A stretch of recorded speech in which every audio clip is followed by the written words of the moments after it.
बेटी दिखती है। कैसे? ओहो, ये बाल भी ना संभाले नहीं संभलते, इतने लंबे और काले। देखने वाले तो कहते हैं कि बहू सास और सास बहू लगती है। कौन है ये लोग माँ जी? मुझे तो नहीं दिखते जिस सास को बहू समझ रहे हैं। अरे चल छोड़ ना, जा चाय लेकर आ जा और किचन में मेहंदी भिगा देना। और हाँ, दोपहर को पार्लर वाली आ रही है मेरे हेयर स्पा के लिए, तो जरा गर्म पानी तैयार करके भाप की तैयारी भी कर देना। बहू खुद के बाल देखती है जो सूखे, बेजान और बेतरीके से बंधे होते हैं। बहू किचन की तरफ जाती है। यहाँ खुद के बालों को संभालने का टाइम नहीं है, न ही पैसा। लेकिन सास के बालों पर इन्वेस्टमेंट देखकर हैरानी ही होती है मुझे तो। दोपहर को पार्लर वाली सास के बालों को देखकर बोल पड़ती है, ओहो, ये कैसे बाल कर लिए आपने? 2 हफ्ते से मुझे बुलाया नहीं ना, तभी।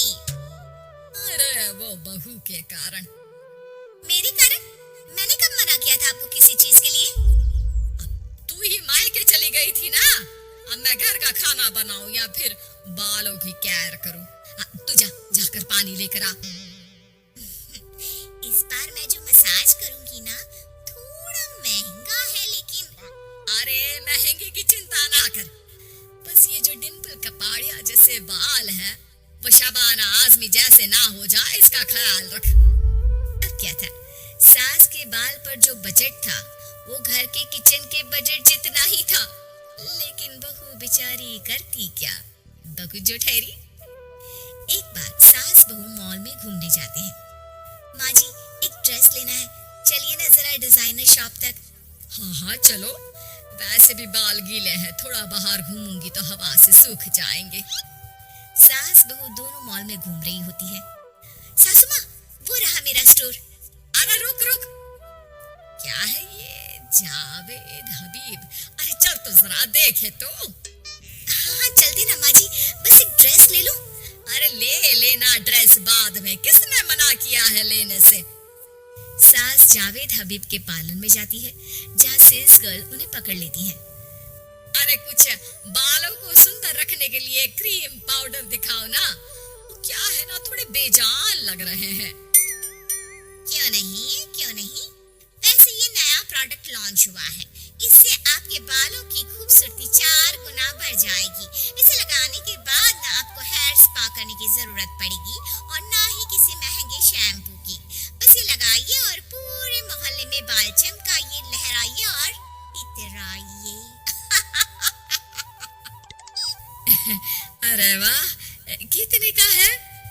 इतना सस्ता कि आपको हंसी आ जाएगी। तो एक काम करते हैं ना, पहले हम हंसी लेते हैं, क्यों? ये जरूर आपकी बहू होगी, है ना? कैसे पता? अरे भला कौन सी बहू चाहेगी कि सास के बाल सुंदर दिखे? मुझे नहीं लगता कि आप ये प्रोडक्ट ले पाएंगी। एक काम करिए, फिर कभी आइएगा। अरे ओए, पैक कर दी इसे। और सुन, 2 पैकेट पैक करना, और आज के बाद किसी सास बहू के बीच लड़ाई लगाने की कोशिश ना करना। सेल्स गर्ल मुस्कुराकर साथ खड़ी दोस्तों को देखती है और सामान पैक कर देती है। उन लोगों के जाने के बाद, देखा मैंने कैसे खेल खेला? बहू मानती तो मुसीबत, और ना मानती तो भी मुसीबत। वही सामान लेकर सास भी खुश। बाहर निकलकर बहू से कहती है, अरे वाह बहू, अब देखना मेरे बाल ना और ज्यादा सुंदर हो जाएंगे। अब तो लोग मुझे देखकर जलने लगेंगे। वैसे जलन से याद आया, तुझे भी तो ड्रेस लेनी थी ना, चल ले लेते हैं। रहने दीजिए, पैसे किसके पास है जो ड्रेस ले लूं? आप तो अपने बाल लहरा लहरा कर इतराइए। मैं कोई पुरानी ड्रेस ही पहन लूंगी। चलो वो भी ठीक है बहू। देख, हमेशा ना फालतू खर्चे से बचना चाहिए। मैं बिल्कुल फेवर में नहीं थी तेरी नई ड्रेस के लिए, फिर भी तुझे मना नहीं कर पा रही थी।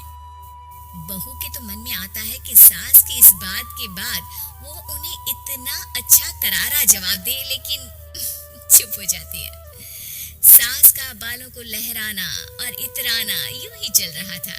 एक दिन, माँ जी, न जाने क्यों चक्कर आ रहा है, लगता नहीं कि मैं काम कर पाऊंगी। मैं अपने कमरे पति भी आ जाता है।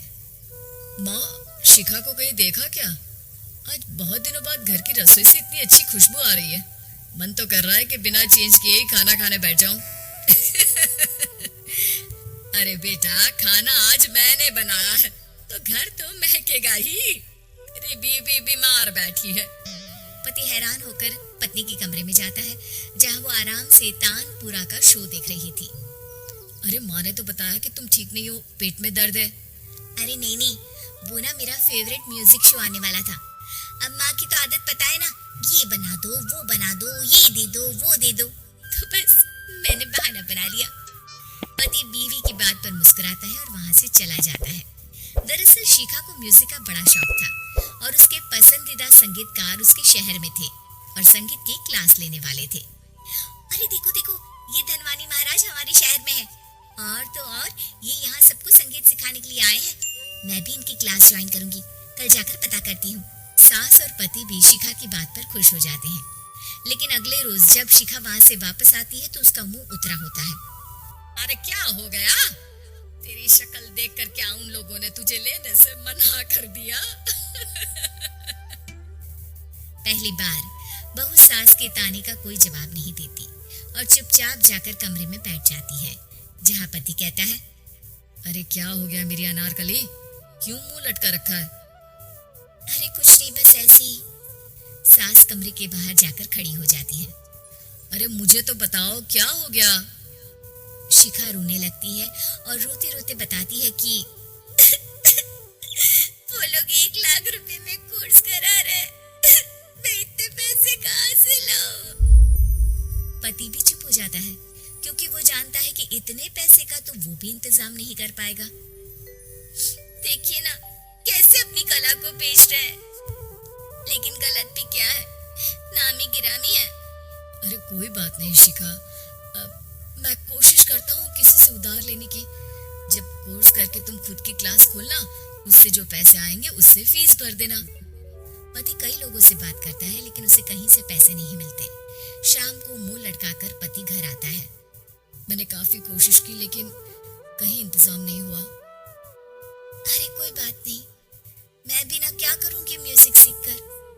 वैसे भी कल आखिरी दिन है पैसे जमा करने के लिए। अब इतनी जल्दी कहाँ से आने वाला है पैसा? लेकिन अगले दिन, बहू ये ले पैसे, जा जाकर अपना नाम लिखवा दे संगीत की क्लास के लिए। बहू इतना सारा पैसा देखकर दंग रह जाती है। अरे माँ जी, आप कहाँ गई थी अभी, और ये इतने सारे पैसे कहाँ से आए? सास मुस्कुराकर पीछे मुड़ती है और बहू को अपने सर के बाल दिखाती है, जो अब छोटे छोटे होते हैं। मैंने ना अपने बाल उस विदेशी कंपनी को बेच दिए, जो बाल के बदले में पैसे देती है। अब मेरे बाल थे ही इतने सुंदर कि 1 लाख मिल गए, वरना तेरे बालों का तो कोई 500 भी ना दे। बहू को सास की बात से रोना आ जाता है। वो सास के गले लग जाती है। लेकिन कोई मुझे करोड़ों भी देना, तो भी मैं इतनी अच्छी सास ना दूं।